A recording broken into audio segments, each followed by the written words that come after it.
at 8 to 12. That morning, my sister texted me one line that ended 15 years of family peace. "I'm quitting my job. You'll take care of us while I figure things out. No greeting, no guilt, just expectation." I wiped my hands, stared at the message, and typed 4 words I'd never said before. "That's not on me." Then I opened my laptop and signed the overseas contract waiting in my inbox. 10 minutes later, my phone lit up again, Mom. But what she wrote next didn't just test my patience. It forced me to choose between blood and freedom. Before we dive in, hit like and tell me, have you ever been the responsible one who finally said no? When people say family keeps you grounded, they don't mention how heavy the ground can feel when you're the one holding everyone up. I've always been that person. Emma Pierce, 32 operations manager, the human equivalent of a spreadsheet. My parents called me the stable one. What they meant was the one who never says no. Our family dinners looked warm from the outside, a roast in the oven, football humming from the living room candles, flickering against framed photos of vacations we couldn't afford without my credit card. But beneath the calm, everything was measured: my time, my paycheck, my patience. Mom would pass the bread and say, "You know, your sister's creative spirit just needs support right now." Translation. Jenna's latest failed dream had a new invoice attached. Dad would grunt from behind his beer. Emma grabbed the check, "Will you?" as if it were tradition carved in stone. And Jenna, hair perfectly undone, voice syrup sweet, would smile like she'd earned another subsidy. I'd sit there pretending the math didn't sting the rent. I quietly covered the insurance. I paid the vet bills for her dog I never met. My phone was full of reminders labeled family bills, a list that used to make me proud. It meant I was useful, dependable, the glue. But lately, that glue felt more like handcuffs. Mom liked to say, "Family evens out in the end." She never saw that even meant I bled a little more every time someone else made a mess. I'd tell myself it was temporary, that Jenna would finally get her act together. But she never did, and somehow I was always the safety net. Even Mike, my boyfriend, patient and kind, had started to notice. "You know they don't love you because you fix everything right," he'd said once. "They love you because it's convenient." I'd laughed it off, but his words stuck quiet and sharp. The last Sunday dinner I went to, I remembered Jenna breezing in 20 minutes late wearing an outfit that cost more than my week's groceries. Mom hugged her like she'd returned from war. "You've had such a hard week," she cooed. I poured the wine, pretending not to hear. Later, when Mom leaned close and said, "You're lucky, Emma. You don't need anyone to take care of you," I smiled the way people do when they're swallowing fire. That night, I opened my notes app and scrolled through the debts again, each entry a little confession I'd never made out loud. The list went on: phone plan, utilities, car insurance, apartment deposit. It wasn't just money. It was proof of how far I'd go to keep the peace. I didn't know it then, but peace was exactly what I was about to lose and somehow finally gain. It started small, like all cracks do. A late payment here, a "can you just spot me till next month" there. But by that fall, every favor had turned into a standing order. My family didn't even ask anymore, they expected. Then came the morning Jenna announced she'd quit her job. She made it sound poetic, like a declaration of self-love. It was toxic, she said at dinner, stabbing her mashed potatoes like a martyr. "I'm focusing on my mental health." Mom clasped her hands, eyes shining. "That's so brave, sweetheart." I stared at my plate. When I'd taken a single sick day last year, Mom said I was being dramatic. Jenna's boyfriend, Caleb, grinned across the table. "She's building a brand, something creative." Dad nodded proud. "Faith, that's what matters. I wanted to ask if Faith could pay rent, but I bit my tongue. After dinner, Mom pulled me aside in the kitchen. "Honey, Jenna's going through a hard time," she whispered, like it was breaking news. "She just needs a little runway." You understand. I did understand. That runway was paved with my paychecks. That night back in my apartment, I sat in the dark with only the hum of the fridge for company. My notes app was open, payments, bills, insurance deposits.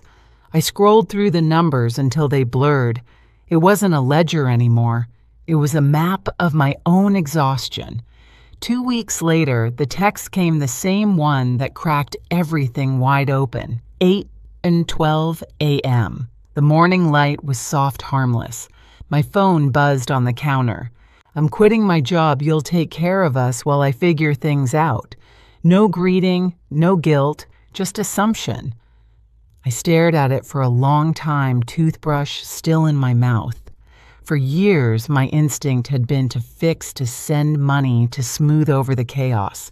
But something in me shifted. Maybe it was Mike's voice echoing in my head. "You've been paying for permission to be loved."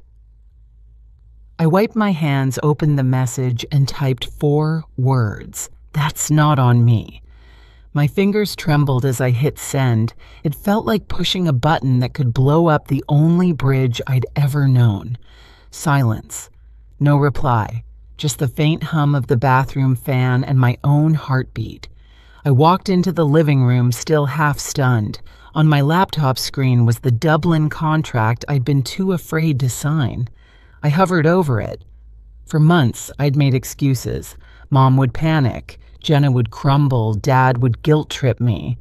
But not this time. The moment I pressed sign, a tiny notification blinked. Document completed. It was quiet, almost anticlimactic, but I felt something unclench deep inside me. 10 minutes later, my phone lit up again, Mom. I didn't open it right away. I just stared at her name glowing against the screen, and I swear the air shifted. Whatever came next, I already knew it wouldn't be love. It would be the price tag for saying no.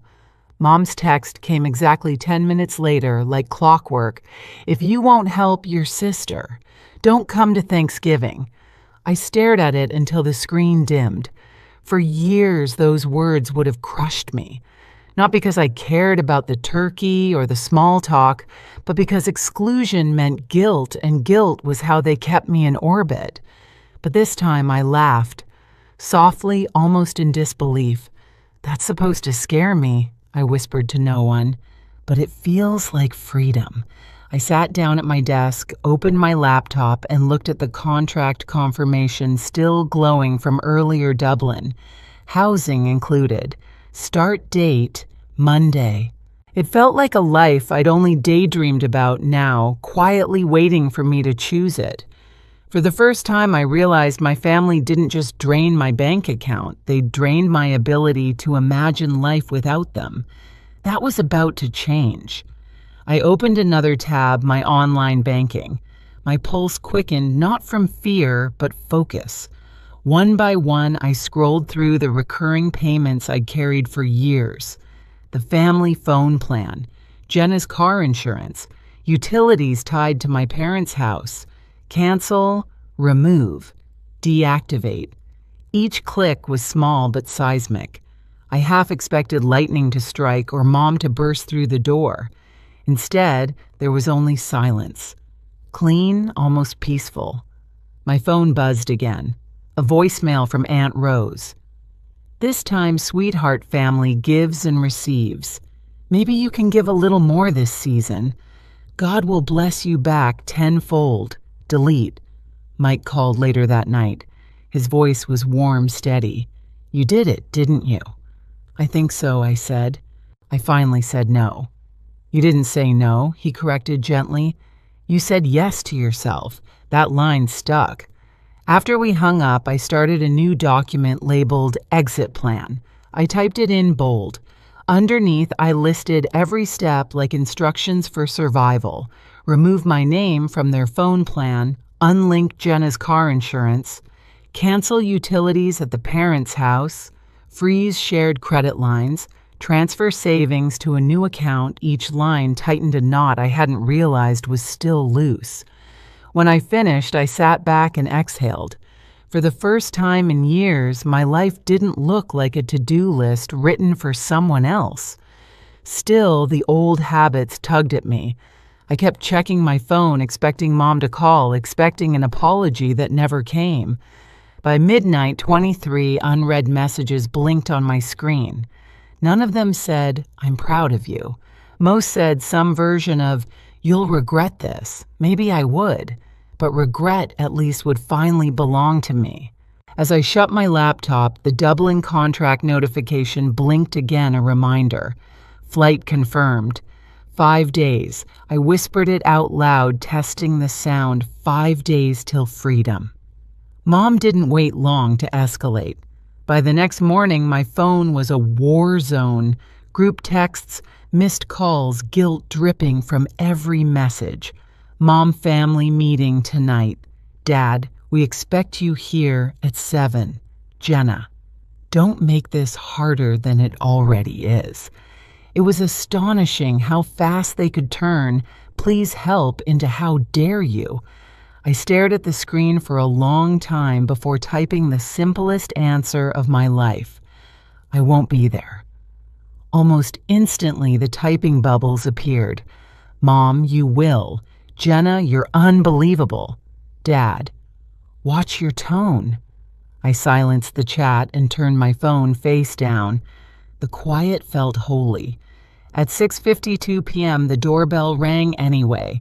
When I checked the peephole, Dad stood there, still in his work shirt, jaw tight. "Open the door, Emma." "No, don't play games, I'm not." He muttered something under his breath about disrespect, but I didn't move. Finally, the footsteps faded down the hall. I locked the deadbolt twice, leaned against the door, and let out a shaky breath. They weren't coming to talk. They were coming to win. The next day, Mom tried a softer weapon. A voicemail, her tone sugar-coated and trembling. "Sweetheart, Jenna's trying her best. She needs a little support just this once." Think about what family means. I deleted it halfway through. By evening, I got a FaceTime call. The family conference. I almost didn't answer, but part of me wanted to see their faces, wanted to finally stop pretending. When the screen lit up, all three were there. Mom in the kitchen, Dad at the head of the table, Jenna beside her, with swollen eyes and perfect lighting. Caleb hovered in the background, pretending to fix something on his phone. Emma, Mom, started softly, "Can we please talk like adults?" "I thought that's what I've been doing," I said. Jenna jumped in. "You embarrassed us. You made me look like a beggar. I didn't make you anything," I replied. "You sent a demand, and I declined." Her lips trembled. "You don't believe in me. You never have." That one stung, not because it was true, but because it used to work. "Jenna," I said carefully, "belief isn't a bank loan." Caleb chuckled, low and condescending. "She's so uptight. No wonder you're single half the year." My voice didn't rise. "Caleb, do you even hear yourself?" He smirked. "Just a joke." Mom cut in sharply. "Enough. Emma, your sister's business could change her life. She just needs someone responsible on paper." Dad leaned forward, hands clasped. "It's not even risky. It's a small loan, $150 tops. You'll co-sign, that's all." "That's all," I repeated, letting the words sink in. "You're asking me to guarantee a $150,000 loan for someone who quit her job last week." Mom's voice hardened. "Don't be dramatic. We raised you better than this." I felt something snap, not anger, just clarity. "You didn't raise me to say yes. You raised me to survive saying no." The silence that followed was thick enough to touch. Dad's face flushed. "Watch your tone." "I am," I said evenly. "It's calm." Mom's eyes narrowed. "So that's it. You're walking away from your family. I'm walking away from being your financial plan. Jenna started crying, mascara pooling at the corners of her eyes. You're punishing me for being different. I'm setting boundaries, I said. There's a difference. Mom slammed her hand on the table. You'll regret this, Emma. I nodded once. Maybe, but I'll regret it on my own dime. I ended the call. Seconds later, the group chat exploded paragraphs from mom threats, from dad emojis from Aunt Rose. One message from Jenna, you destroyed this family. I didn't reply. I turned off notifications, opened my exit plan, and started checking boxes. Removed from phone plan, unlinked insurance, canceled utilities, closed shared credit line. Each completed task felt cleaner than the last. By midnight, 43 missed calls blinked on the screen. None from Mike, he knew. When the phone rang again, I finally picked up. Hey, he said quietly. You sound lighter. I think I'm just done, I said. Then do something about it. Not for revenge, for peace. That line hit deeper than I expected. At 1:04 a.m., I drafted one last message to my mother. I'm leaving for Dublin Monday. Please stop contacting me unless it's an emergency. I hovered over send hand, trembling. Then I pressed it. The next morning, the retaliation came fast. Posts on Facebook about ungrateful children, Aunt Rose's chain messages about forgiveness, Jenna's cryptic story. Sometimes the ones you love hold you back. They wanted me to feel shame. Instead, I felt still. When Monday came, I zipped up my suitcase. The air in my apartment was cold clean. Every bill in my name, every key in my hand. As I rolled my suitcase to the door, my phone buzzed one last time. A text from Mom. We won't forget this. I typed back, slowly, neither will I. Then I powered it off. At the airport, as the plane engines roared, I thought about every Thanksgiving table, every guilt trip, every silent yes that had built their comfort. And I thought about that one small no that tore it all down. When the wheels left the ground, my heart did too. Dublin was colder than I imagined, gray skies, damp air, and a kind of silence I wasn't used to. But maybe that's why it felt like healing. My company apartment was small, one-bedroom, white walls, a view of the canal. Everything inside belonged to me. Every bill, every key, every decision. No shared accounts. No borrowed peace. For the first week, I moved like someone learning to breathe again. I woke up early, walked to work through cobblestone streets, and drank coffee that actually tasted like mine. At night, I cooked for one and listened to the kettle whistle. Sometimes I caught myself waiting for the next crisis call that never came. The quiet felt strange until it didn't. Mike arrived that Friday, suitcase in hand, and a grin that made the place feel less foreign. You really did it, he said. You left. I laughed softly. Yeah. And somehow I'm still standing. He looked around the apartment. It's peaceful here. Peaceful feels weird, I admitted, but I'll get used to it.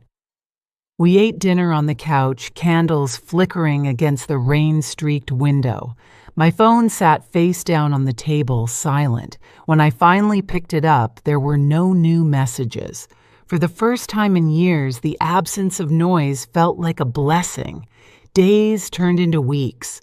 I got promoted early, led my first project, made friends who didn't need rescuing. One afternoon, I scrolled through old notes, the payments bills, utilities list I'd once treated like scripture.